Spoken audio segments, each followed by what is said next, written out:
When it became apparent that the dream that I had was no longer possible, I was shattered. The roller coaster of emotions, from grief to anger to profound sadness, felt like an unrelenting storm within me, threatening to engulf everything in its path. Let me tell you, as challenging as being in what I now see as a toxic marriage was, divorce has not been a walk in the park either, especially at the very beginning.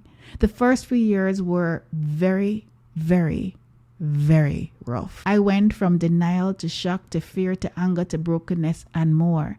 And on top of my own emotional turmoil, I had to contend with that of my 5-year-old child, who had only ever known his mother and father together, as he had been raised as an expat kid, oceans away from his extended family.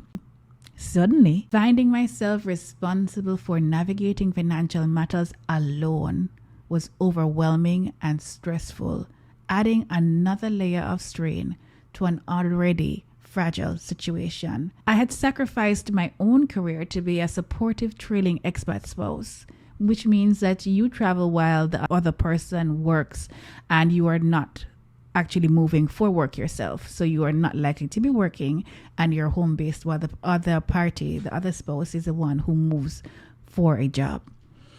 So that made country moves really difficult, and I made them repeatedly to the whim and the fancy of my ex. I couldn't work and I couldn't earn enough when I formed my company because I didn't have an established network. The lack of financial stability was a greater strain than it needed to be, and I was bewildered that someone whom I had sacrificed so much to support could leave me destitute after 10 years of marriage instead of helping me to get established properly after separation leading to divorce.